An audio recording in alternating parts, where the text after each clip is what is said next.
반갑습니다. 오늘 통역성경 7번째 시간입니다. 오늘은 이 신약성경 이 마가복음 11장 11절 말씀을 본문으로 해서 그 이외에도 이 사복음서의 내용들을 함께 더해서 그리고 성경 밖의 문헌들과 함께 우리 예수님께서 이 지상에서의 그 마지막 한 주간에 있었던 일들, 그 사건들을 저희가 한번 기억해보고 예수님께서 이 금요일날 십자가에 달려 돌아가셨던 그 십자가 사건이 주는 진정한 의미가 무엇인지 저희가 오늘 한번 함께 공부해 보도록 하겠습니다.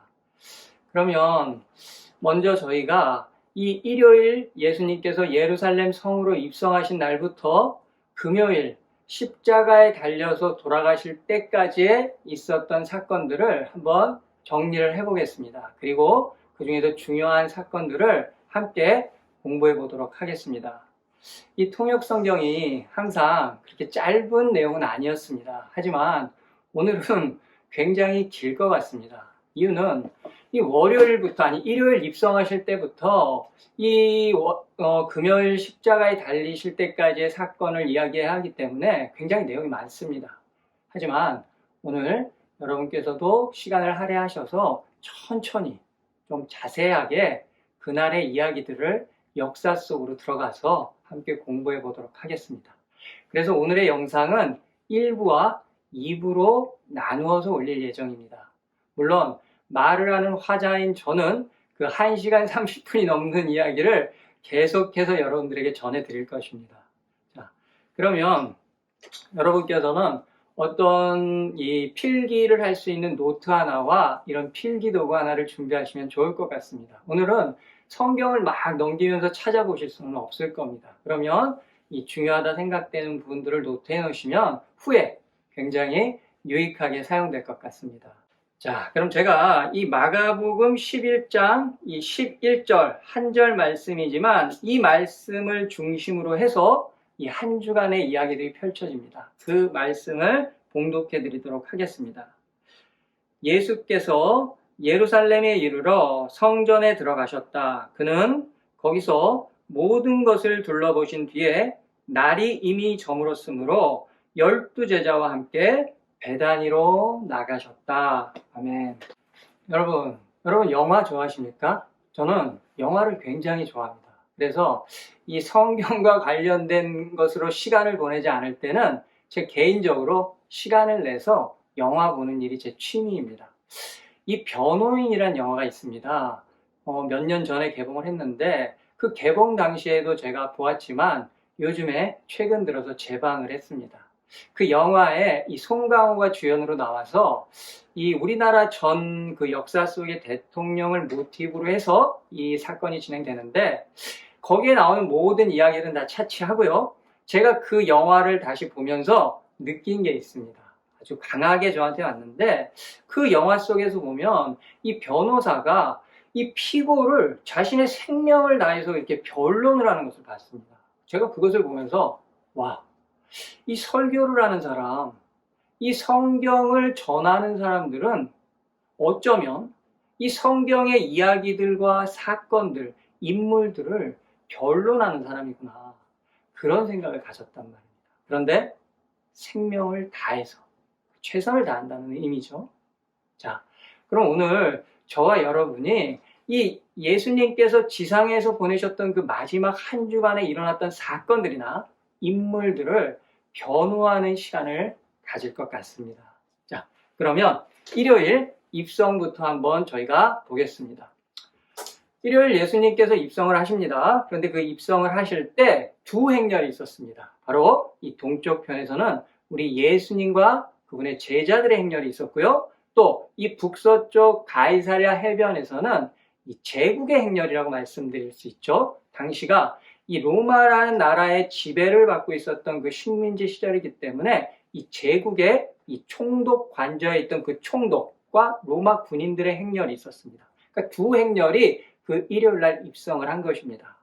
자, 그리고 입성 후에 우리 예수님께서는 예루살렘 성 안으로 들어가십니다. 성경에는 자세히 기록되어 있지 않지만 예수님께서는 그날 이 성 안을 둘러보시고 그 다음에 예루살렘 성전을 다 둘러보신 후에 퇴장을 하십니다. 그렇게 하루가 지나갑니다. 그리고 월요일 날인데요. 이 월요일 날에 무슨 일이 있었습니까? 아주 중요한 사건이고 여러분께서 너무 잘 아시는 사건이죠. 무화과 나무를 저주하신 사건이 있었습니다. 그 이후에는 또 성전에 들어가세요. 성전에 들어가셔서 이 성전 안에 이방인의 뜰 안에서 이 장사하는 사람들의 상을 불러 엎으시고 막 환전상들의 상도 막 불러 엎으시는 이런 저희가 알고 있기로 성전 정화 사건으로 알고 있는데 사실은 그 말보다는 의미가 성전 파괴라는 의미가 더 잘 어울립니다. 이런 성전 파괴 사건이 있었던 날이 바로 이 월요일에 있었던 일입니다. 그렇게 월요일이 지나갑니다. 화요일이 맑으면서 이 화요일은 보통 저희가 논쟁의 날이라고 그렇게 표현을 합니다. 예수님의 권위에 대한 논쟁이 있었죠. 그리고 로마의 세금을 바쳐야 되냐 말아야 되냐 그 세금에 관한 논쟁, 그리고 부활에 관한 논쟁, 그리고 예수님의 족보에 관한 것처럼 보이는데 이 다윗 자손에 관한 논쟁이 있었습니다. 이런 논쟁들이 있었는데 저희는 이 화요일날 논쟁 중에 이 세금 논쟁, 그러니까 이 십자가 사건과 가장 밀접하게 관련이 있는 이 굉장히 정치적으로 민감한 사안에 속했죠. 그 세금에 관한 논쟁만 중점적으로 살펴보도록 하겠습니다. 그렇게 논쟁의 날이 지나가고요. 이 수요일 날은 또 너무 잘 아시는 이야기입니다. 이 향유 여인 사건이라고 하는데 어떤 사람이, 어떤 여인이 예수님에게 와서 굉장히 고가의 가치를 지니고 있는 향품을 예수님에게 붓는 사건이 있었습니다. 그리고 그 사건 이후에 수요일은 어떤 일로 마지막으로 장식이 되냐? 바로 예수님의 12 제자 중에 한 명이었던 이 가룟 유다가 예수님을 이 대제사장 무리들에게 팔아넘기는 그런 거래를 하고 그렇게 하루가 마무리됩니다. 자, 그런데 여러분, 제가 여기서 물론 제가 말을 하는 화자는 저 혼자이지만 우리 하나 약속을 하고 오늘 공부를 하겠습니다. 이 복음서, 이 마지막 한 지간에 나온 이야기들을 보면 거기 호칭이 굉장히 이 유대 지도자들의 호칭이 굉장히 여러 가지로 나와요. 대제사장, 바리새인, 서기관, 장로들, 산헤드린 공회. 저희는 오늘 이 호칭을 하나로 통합하겠습니다.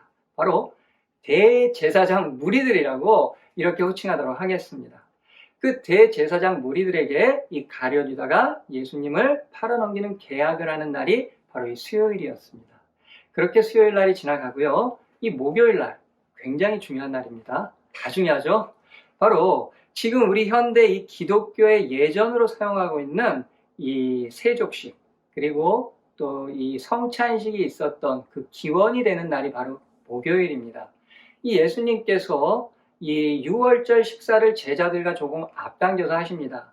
근데 그 식사 중에 빵과 포도주를 떼어주신 그 사건이 바로 지금 저희가 알고 있는 그 6월절 성찬식이죠. 성찬식 사건이죠. 그리고 식사 중에 예수님께서 겉옷을 탈의하시더니 제자들의 발을 닦아주십니다. 바로 이게 세족식 사건입니다. 그리고 나서 마지막으로 목요일에 있던 사건이 뭐냐. 이렇게 제자들과 함께 만찬을 마치시고 겟세마네 동산으로 가시죠. 그런데 그 겟세마네 동산에 이 가룟 유다가 이 성전 이 대제사장 무리들이 보낸 그 무리들과 함께 찾아와서 예수님을 팔아넘깁니다. 아니, 예수님을 체포하는데 그 체포할 때 그 신호가 중요하죠. 바로 입맞춤으로 예수님을 팔아넘기는 사건이 있었습니다. 그렇게 돼서 목요일 날 우리 예수님께서는 체포되시고 이 그해의 대제사장이었던 가야바의 사택으로 끌려가십니다. 그렇게 목요일이 또 지났습니다. 이제 마지막 금요일인데요. 이 금요일 날 너무 중요합니다. 왜? 우리 예수님께서 십자가에 달리신 날이죠. 거기다가 우리 예수님께서 이 신문을 당하시고 체포를 당하시고 여러 부류들에게 그렇게 돌아가신 날이 바로 이 금요일 날이었습니다. 자, 그럼 우리가 이렇게 간단하게 정리를 해봤는데 이렇게 간단하게 정리를 해도 여러분들께서는 그 사건 나 알지. 그 사건 이렇게 기억이 되시는데 정리를 한번 해봤습니다. 이제는 일요일 입성한 날부터 좀 저희가 자세하게 꼼꼼하게 살펴보도록 하겠습니다.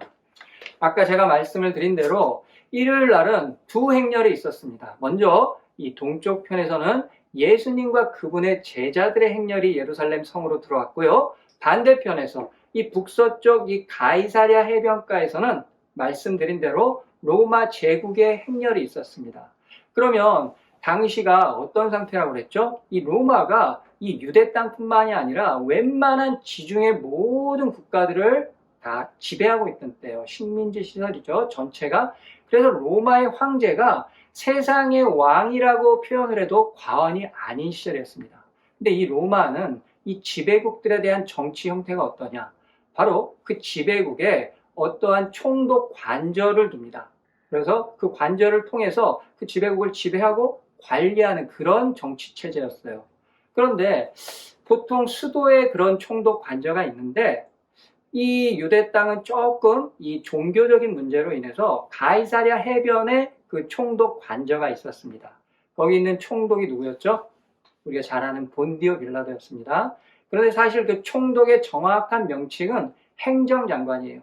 그럼 저희가 여기서 그 총독이라는 사람이 뭘 하는 사람이며 그 당시에 빌라도는 어떤 사람이었는지 그 배경을 잠깐 살펴보면 이 총독의 임무, 그러니까 이 지배국 땅에, 식민지 땅에 총독 관저가 있는 목적이 있습니다. 두 가지라고 볼 수 있는데요.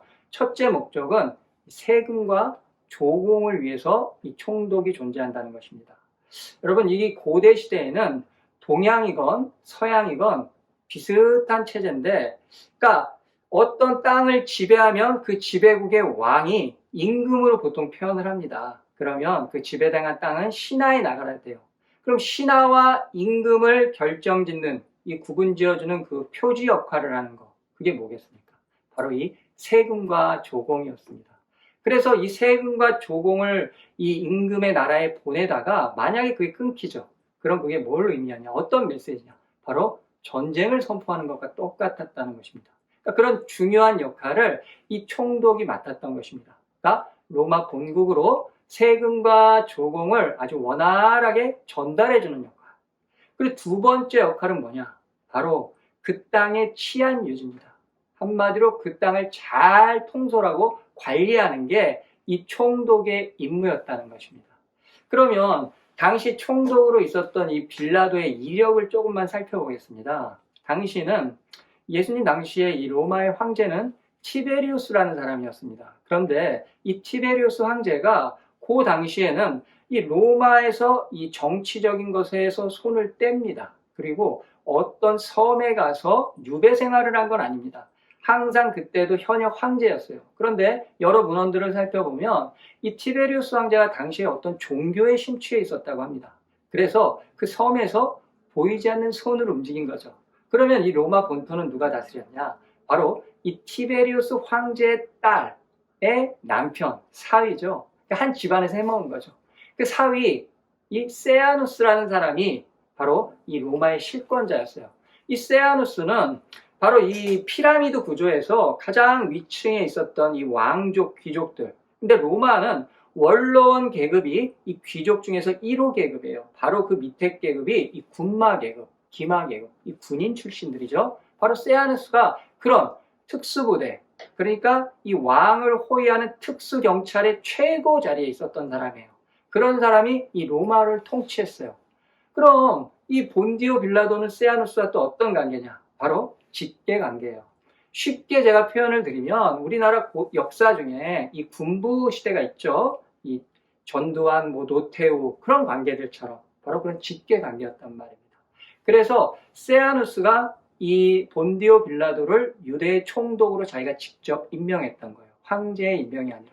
사실은 당시는 이 유대 땅은 굉장히 작은 땅입니다. 그래서 이 유대 땅 위에 이 시리아 지역에 안디옥의 로마의 총독 본부가 있었어요. 바로 그 총독이 관할하던 곳이 이 유대 땅이었어요. 그런데 예수님 당시엔 좀 특이한 거죠. 상황이 이 세아누스가 직접 지명을 해서 이 본디오 빌라도가 유대의 행정장관으로 있었던 것입니다. 그럼 제가 뭐 이제 성경하고 크게 관련되는 이야기는 아니지만 제가 여러분들에게 팁을 하나 가르쳐 드리면 당시 로마의 관리들, 이 로마의 공직자들은 꿈이 하나 있어요. 뭐냐? 바로 이런 지배국, 속국에 가서 총독의 자리를 한 번씩 지내는 거예요. 이거 왜 그러겠습니까? 이거죠, 이거. 돈이 되는 자리예요. 왜? 이 속국의 총독들은 한마디로 말하면 그냥 로마의 작은 왕이나 마찬가지입니다. 모든 정치적인 것, 경제적인 것, 모든 걸 통솔하던 사람이었으니까. 그러다 보니까 그런 자리에 있다 보니까 돈과 부를 축적하기가 쉬웠어요. 그래서 로마의 모든 관리들은 꿈이 그거야. 속국의 이 총독을 한번 지내고 자신이 퇴임을 하는 거. 그런 것이었고요. 자, 하여튼 그런 이 제국의 행렬이 들어왔단 말입니다. 그럼 여러분 한번 가만히 생각을 해보세요. 지금 잠깐 눈을 잠깐 감으시고 상상을 해보세요. 그 제국의 행렬.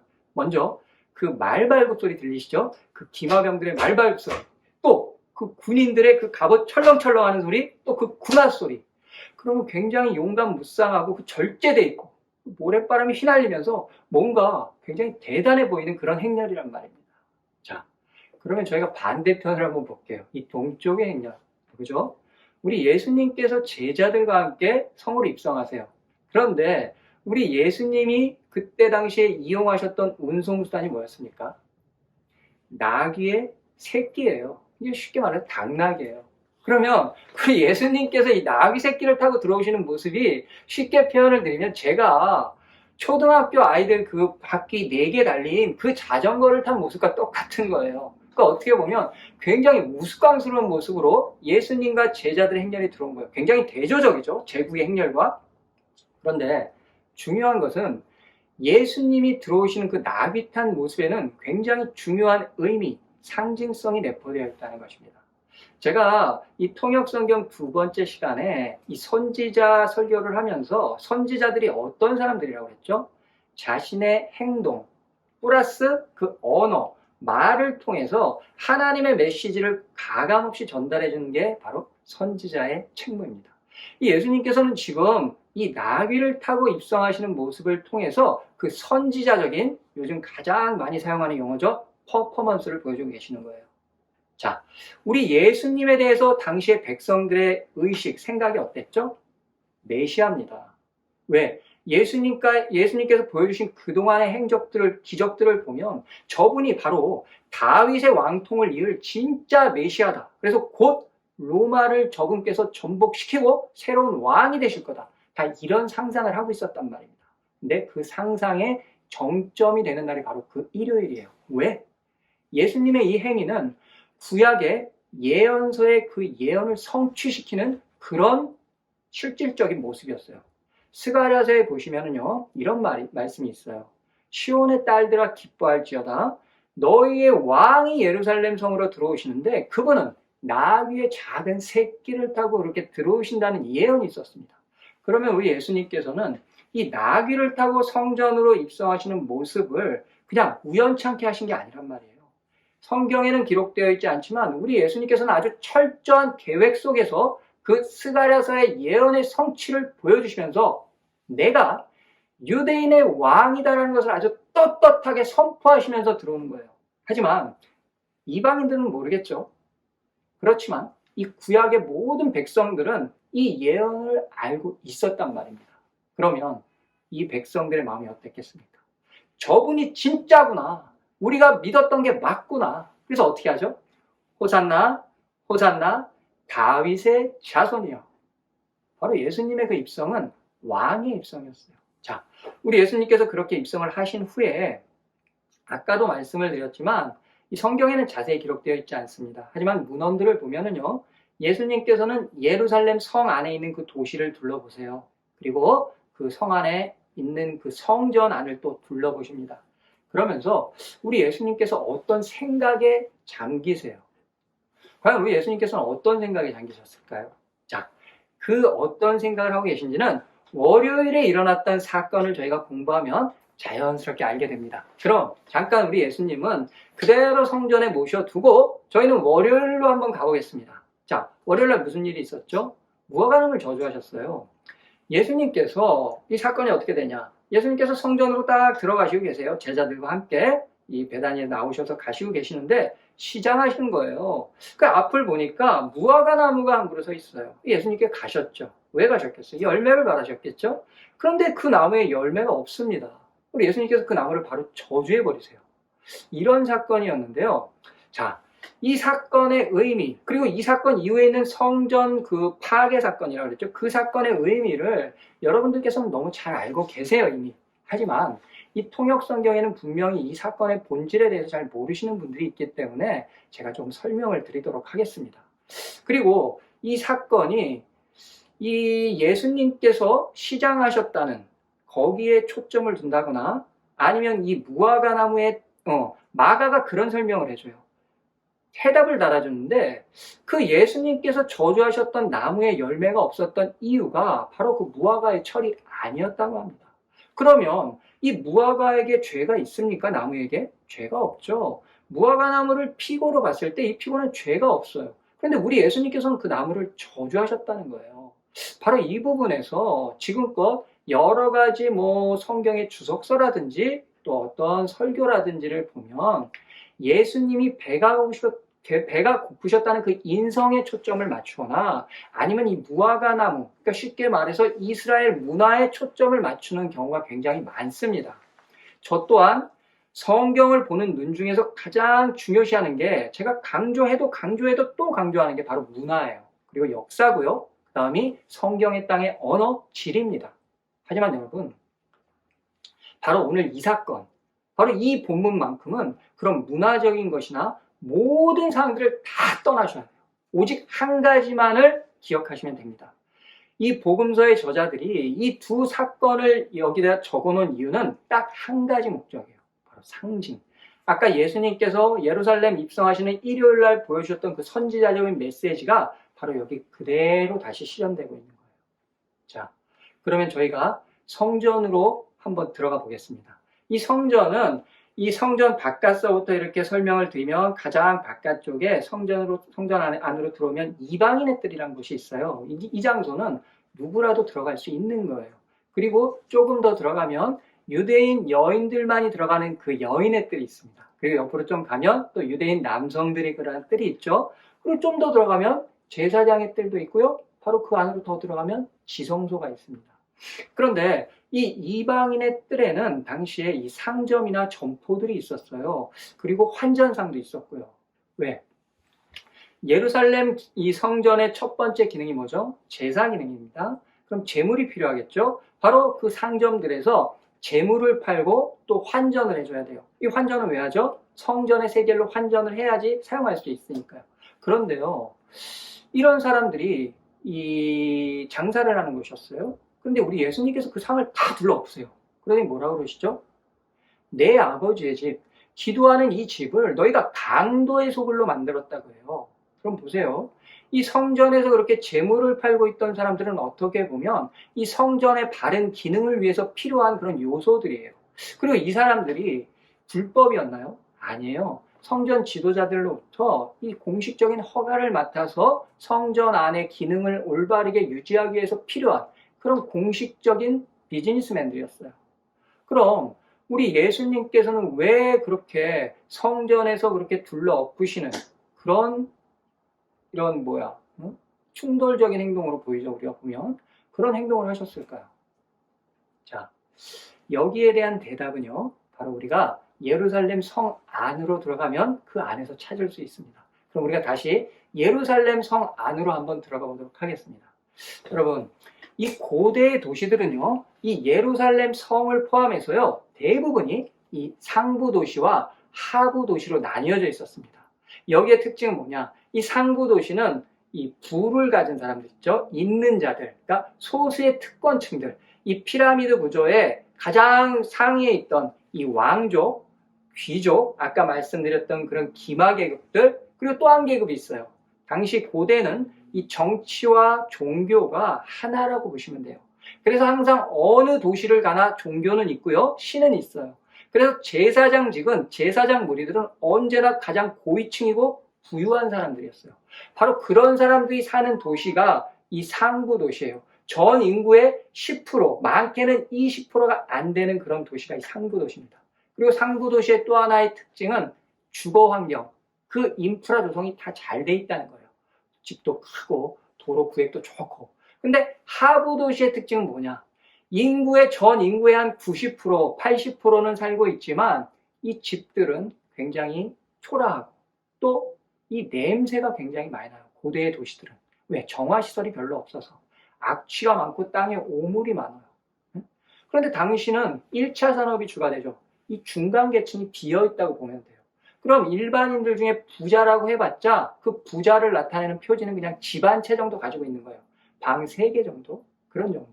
자, 그러면 고대의 도시는 그랬습니다. 그럼 우리가 예루살렘 성전, 예루살렘 도시 안을 생각할 땐 저희는 어떤 상상이 금방 떠오릅니까? 저를 기준으로 할게요. 저는 예루살렘 성을 생각하면 첫째로 굉장히 이 율법이 강요시되는 도시다 보니까 정결례가 중요시되잖아요. 그러니까 아주 깨끗한 도시. 그리고 왠지 모르게 그 도시만 가면 내 자신이 경건해질 것 같고 또 하나님의 집인 성전이 있는 도시고 굉장히 낭만적으로 전 그렇게 생각이 됩니다. 그리고 제가 상상할 것뿐만 아니라 어떤 도안이라든지 아니면 영상 매체를 통해서 보면 성전이 굉장히 위대해 보이고 거대해 보여요. 거기에 가면 사람이 자연스럽게 경건해지는 거죠. 그런데요, 예수님 당시에도 그랬을까요? 전혀 그렇지 않습니다. 예수님 당시에 아까 제가 설명드렸을 때 그 하부 도시들, 일반인들이 사는 도시들이 악취나고 좀 더럽다고 했죠. 그런 도시들 중에서도 최고가 바로 이 예루살렘 성 안에 있는 이 하부 도시, 일반 백성들이 사는 도시였어요. 그럼 예루살렘이 왜 그렇게 최고로 더럽고 그런 도시였을까요? 보세요. 제일 먼저 이 도시 구획이 중요해요. 이 집, 주택가, 상점가, 그리고 도로도 폭이 좀 넓고 이게 정상적인 이런 일반적인 주택가의 모습이에요. 그런데 예루살렘 성 안에 그 하부 도시는 그런 게 없어요. 주택가가 아주 다닥다닥 붙어 있고요. 상점과에 그런 떨어져 있는 것도 없어요. 상점이 막 주택가 사이에 막 드문드문 다 있고 이런 상태예요. 그리고 도로 폭은 너무 좁아요. 그리고 햇빛이 잘 안 들어. 도로 자체가 음침해요. 그런데 이 집 구조를 보면 1층, 2층으로 지은 공동주택들이 지금 말로 하면 아파트의 시초라고 할 수 있겠죠? 그런 주택들이 대부분이에요. 그리고 아까도 말씀을 드렸지만 잘 사는 사람들은 그냥 집 한 채 정도 갖고 있는데 우리가 생각하는 모든 걸 구비한 집이 아니야. 그냥 방 2칸, 3칸, 화장실 하나 딸린 거. 그 정도의 집을 갖고 있는 사람들이 아주 극소수죠. 나머지는 대부분이 이 공동주택에 방 1칸 아니면 방 2칸을 가지고 거기서 5인 이상, 막 많게는 10명까지 살았단 말입니다. 만약에 도시 안에다 집을 못 가잖아요. 그럼 성 밖에다가 천막을 짓고 살았어요. 그게 대부분의 사람들의 일상이에요. 삶이었어요. 우리 예수님은 이걸 잘 아셨죠? 왜? 예수님이 그런 계층이었으니까. 그런데 보세요. 이 집집마다 저녁만 되잖아요. 하루 동안 나온 쓰레기 오물을 그냥 집 앞에 다 버려버리는 거예요. 그리고 바로 나가면 집 앞을 나가면 한 발자국 두 발자국 가면 상점이야. 만약에 어떤 정육점이에요. 그럼 막 핏째 썩은 고기 그런 거 다 버려버려. 그리고 과일 가게 썩은 과일 버리죠. 그러니까 온통 도시 아니 오물덩인 거예요. 그런데 그 당시에 환경미화원이 있어요? 없어요. 누가 치워주는 사람이 없는 거예요. 뭐 재활용, 분리수거가 돼요? 없단 말입니다. 거기다가 당시에도 이 애완견들이라고 그러죠. 지금은 이 고양이나 개들이 있었어요. 그럼 도시를 돌아다니다 그 썩은 음식을 먹으면 걔네들이 어떻게 돼요? 죽죠. 그럼 짐승의 사체까지 이 예루살렘 성 안에 하부 도시는 한마디로 쓰레기장이나 마찬가지였어요. 그 악취. 거기다가 그 땅의 기후가 어땠어요? 모래바람, 황사가 심했습니다. 그 더러운 오물에 황사까지 섞이죠. 마지막이에요. 예루살렘 성전에서는 365일 제사를 지내요. 동물을 죽이니까 거기서 나온 핏물, 피를 씻겨내린 물이 하부로 다 끌어들어요. 그럼 그 피비린내 어떻겠어요? 와, 이게 율법을 강조하는 도시, 정결의 도시임에도 불구하고 이 땅이 너무 더러울 수밖에 없는 거예요. 그런데 보세요. 그러면 이 랍비들이나 이 바리새인들이 정결례로 만들었죠. 그런 땅이기 때문에 들어오면 무조건 손과 발을 씻으라는 게 이유가 있었던 거예요. 이렇게. 그런데 물이 중요하잖아요. 가장 중요한 게 물인데 이 전 인구의 80% 이상이 모여있는 하부 도시에는요. 이 예루살렘 성으로 공급되는 물 중에 20%만이 공급됐어요. 나머지 80%는 이 상부 도시로 가는 거예요. 그러면 그 대부분의 인구가 모여 사는 도시에서 20%의 물을 갖고 무슨 생활을 하겠어요? 씻을래야 씻을 물이 없는 거예요. 가족들이. 그 사람들한테 가족이 돌아가면서 아침에 일어나서 세수한다는 것은 어떻게 보면 사치와 가까웠어요. 그러니까 정결법을 지키기 싫은 게 아니라 정결법을 지키고자 해도 지킬 상황이 안 되고 환경이 안 되는 거예요. 그리고 하나 더 보세요. 이스라엘 가족 어느 가정을 가도 여성이 있어요. 근데 그 여성들은 한 달에 한 번씩 꼭 월경을 합니다. 월경을 하면 이 율법에 부정한 것으로 분리가 되는데 시체를 맞는 것과 똑같단 말이에요. 그런 이런 여성들은 분리를 해놔야 돼요. 가족으로부터 분리해놓고 집안의 물건으로부터도 분리를 시켜놔야 돼요. 근데 뭐라고 그랬죠? 방 한 칸에서 다 모여 산다고 그랬죠. 이 분리가 가능합니까? 천막에서 월경 중인 여성이 어디 분리가 가능해요? 그러니까 이 가난한 백성들은 율법을 지키기 싫은 게 아니에요. 지킬 수가 없는 환경에서 살았단 말입니다. 거기다가 이 가난한 백성들에게 더 힘들게 했던 거, 세금이에요. 세금. 이 가난한 상인들, 아니면 어떤 사업을 하는 예루살렘 이 하부 도시의 어떤 장사하는 사람들, 이런 사람들은 자신들의 생산품이나 소득의 30%에서 많게는 60%까지 똑같이 로마와 이 예루살렘 성전에 세금으로 바쳤어요. 그러니까 이런 사람들의 삶이 어땠겠습니까? 이런 사람들이 아침에 일어나서 율법을 지키고자 하는 그런 생각이 들어오겠어요? 하루 벌어 하루 먹고 살기도 힘든 이런 상황의 사람들이었단 말입니다. 바로 이런 사람들이 하부 도시에 살고 있었어요. 근데 우리 예수님이 이걸 아셨죠. 그럼 상부 도시에는 어떤 사람들이 살았어요? 아까 왕족, 귀족들이라고 그랬죠. 그럼 예수님 당시에는 왕이 따로 있는 게 아니잖아요. 제사장들이 이 왕같이 살았단 말이에요. 바로 그런 제사장 계급들이 사는 그 상부 도시들 보면 어떤 줄 아세요? 그 로마의 귀족들도 살고 있었겠죠. 집들 자체가 벌써 달라요. 로마와 그리스 양식으로 지은 그 거대한 저택들이 아주 질비했어요. 그리고 고대 문헌에 보면요, 이 예루살렘 성전 안에서는 1년 365일 마치 이 온천물이 솟아나는 것처럼 그렇게 물이 콸콸 나왔다 그래요. 그러니까 윗도시에 윗지방에 사는 사람들은 물이 부족한 게 없는 거예요. 전혀. 거기다가 도시 구획도 잘 돼 있어요. 그러니까 인프라 조성이 다 돼 있는 거예요. 지금 우리나라로 표현하면 이 강남의 타워 팰리스 정도 되는 게 바로 예루살렘 성 안의 상부 도시였단 말이에요. 상황이. 그 하부 도시는 어디였어요? 이 봉천동 달동네 그런 데예요. 이런 완전히 대조를 보여주는 그런 도시 안의 문화였어요. 자, 그럼 우리가 다시 이방인의 뜰로 들어가 볼게요. 그 예수님이 왜 중요한 건 우리가 그거잖아요. 왜 그 상을 둘러 엎으셨나? 당시에 이 성전 이방인의 뜰 안에서 장사하고 있는 상점들의 그 상권을 독점하고 있는 사람이 한 명 있었어요. 누구냐? 하난이라는 사람인데 성경에 안나스라고 나오죠. 바로 그 해의 대제사장이었던 가야바의 장인이에요. 여러분, 당시에 이 대제사장직은요, 종신직이에요. 하지만 그때가 로마의 지배를 받고 있었기 때문에 로마 황제는 1년에 막 2차례, 3차례도 자신의 마음에 안 들면 이 제사장직을 그냥 가로치워버려요. 근데요, 이 안나스 집안이 무려 60년 가까이를 그 제사장직을 쭉 이어가요. 이거 뭘 반증해 주는 거예요? 친로마라는 거죠. 지배당하고 사는 게 아니라 로마의 황제로 모시면서 하라는 대로 다 고분고분 들으면서 권력 유지를 한 거예요. 그런데 그 상권을 독점하고 있었던 사람이 그 대제사장이었다는 거예요. 사실 가야바가 대제사장으로 있지만 실권은 안나스예요. 안나스가 모든 걸 다 지휘하는 거예요. 이 상점의 재물의 가격이라든지, 자, 이렇게 독점을 하고 있었습니다. 여기까지는 좋다 그래요. 그럼 일반인들이, 백성들이 하루거리건 이틀거리건 재물을 가지고 성전으로 찾아와요. 제사를 드리기 위해서. 출발을 할 때는 재물이 깨끗해요. 그냥 봐도, 육안으로 봐도 아주 좋아. 그런데 제가 레위기 때 말씀을 드렸죠.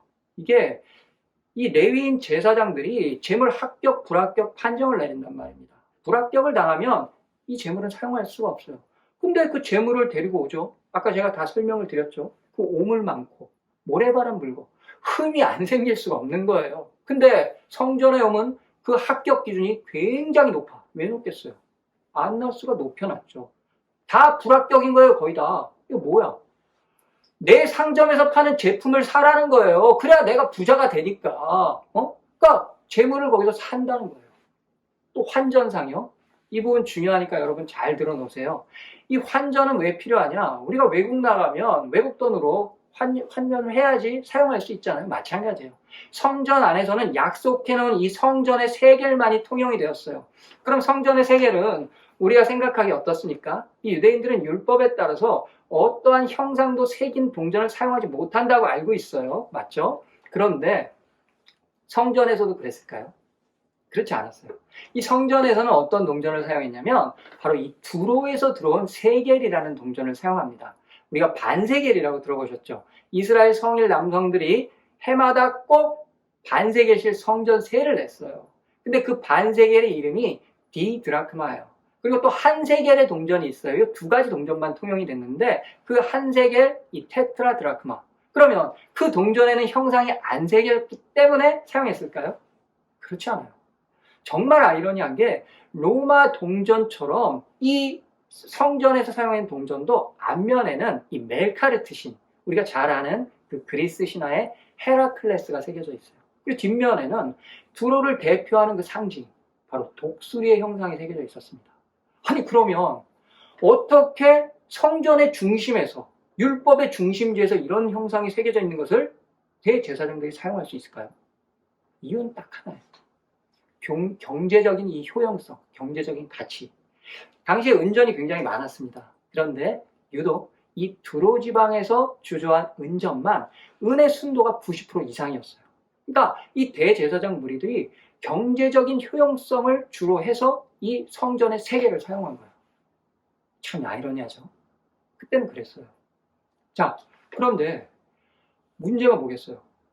합격이 안 되고 재물들을 모두 이 상점에서 사야 돼요. 근데 가격이 중요하겠죠. 가격이 굉장히 비싸죠. 이 환전도 마찬가지예요. 두로의 화폐 3개를 주는 가치가 있는데 거기다 부가세 8%를 부과하는 거예요. 뿐만입니까? 이렇게 유대인들의 명절 기간이 되죠. 그럼 우리 지금 대목이라고 그러죠. 과일이라든지 물가 막 뛰잖아요. 문제가 아니야. 2배, 3배로 뛰어버리는 거예요. 예수님이 이걸 알고 계신 거죠. 그러니까 성전 이방인의 때 마당은 하나님의 집이 아닌 거예요. 예수님 말씀대로 강도의 소굴이라는 게 쉽게 말해서 이 안나스 집안의 나와바리야, 나와바리. 자신의 개인 사업장, 비즈니스 하는 장소예요. 그러니까 성전 그 상전 모든 게 이 안나스 무리의 먼 친척이나 그 하수인들로 다 이루어졌던 거예요. 예수님이 이걸 아셨죠. 이걸 알고 계셨던 거예요. 그러니까 그럼 생각해 보세요.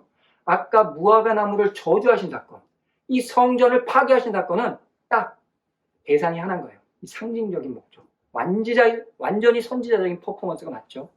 바로 안나스가. 뭐 여러 유대의 지도자들을 논한 게 아니에요. 예수님께서. 바로 그들을 심판하시는 그 상징적인 모습이었던 거예요. 그럼 여러분, 당시에 예루살렘 주민들이, 성 안에 있는 주민들이 이 안나스 무리의 횡포를 몰랐습니까? 알았죠. 그러면 그 당시에 먼 디아스포라에서 찾아온 그 유대인 순례객들이 이 사실을 몰랐습니까? 알았죠. 성전에서 재물 가격이 이렇게 천차만별한 거 알았죠. 근데 왜 그 사람들이 굳이 이 성전에 와서 제사를 드리고 그 안나스의 횡포에도 불구하고 재물들을 구입합니까? 여러분, 유대인들에게 있어서 지금도 마찬가지지만 이 성전, 예루살렘 성전은 그들의 생명이에요. 그들의 마음의 고향이자 그들의 삶의 종착역이자 그들의 신앙과 종교의 정점이 바로 이 예루살렘 성전이었어요. 왜? 그곳에는 하나님이 계시니까. 하나님의 집이기 때문에 그들이 안나스의 어떠한 행포, 자신들이 어떠한 것을 치르더라도 그 대가를 다 치르고서 그 성전에서 제사를 드리는 게 그들의 꿈이었단 말입니다. 바로 이 점을 이 안나스 무리가 이용을 한 거예요. 그래서 자신들이 상점을 독점하고 이렇게 횡포를. 예수님은 이걸 알고 계셨죠. 그래서 예수님께서 그날에 성전을 파괴하고 그 무화과 나무를 저주하신 거예요. 그래서 제가 아까 말씀드린 게 그 사건은 오직 목적이 하나라고 했죠. 바로 이 상징성, 이거였습니다. 그리고 이 사건 때문에 우리 예수님께서 어떻게 되시죠? 이 안나스 무리들이 죽이려고 하죠. 왜? 나의 사업터를 건드리니까, 회방하니까, 중요한 절기 때 장사를 더 잘해도 쉽지 않은데 와가지고 회방시키니까. 그리고 이미 예수님을 죽이자는 그 프로젝트는 이미 이 사건 전에 시작이 되었습니다. 언제죠? 바로 나사로의 부활 사건 때예요. 여러분, 이 나사로의 부활 사건은요, 유대인 백성들 입장에서 뭐예요? 저분이 메시아라는 것을 한 번 더 확인시켜주는 그런 과정이었어요. 그러면 종교인들에게도 그랬을까요? 아니죠. 당시 이 유대의 지도자들은 대표적인 정당이 두 가지가 있었습니다. 다 아시는 이 바리새파, 이 사두개파. 근데 이 사두개파들은 신학적 노선이 오경만을 인정해요. 그리고 그들이 주장하는 게 뭐죠? 부활은 없답니다. 그럼 지금 나사로가 살아난 사건은 어떤 메시지를 전달해 주죠? 자신들의 신학은 틀렸고 이 예수님이 맞다는 거예요. 예수님의 지지율, 인기도는 계속해서 높아지는가 동시에 자신들의 권위 그리고 자신들의 신학은 땅을 치고 있는 거예요. 이제 백성들은 더 이상 성전의 지도자들을 우러러볼 수가 없는 거예요. 이 사건 때문에. 성경에 뭐라고 그러죠? 그 증거를 인멸하기 위해서 나사로까지 죽이고자 했대요. 바로 그게 이유예요. 예수님은 이때부터 꼭 십자가에 달려 돌아가실 수밖에 없는 운명에 처한 거예요.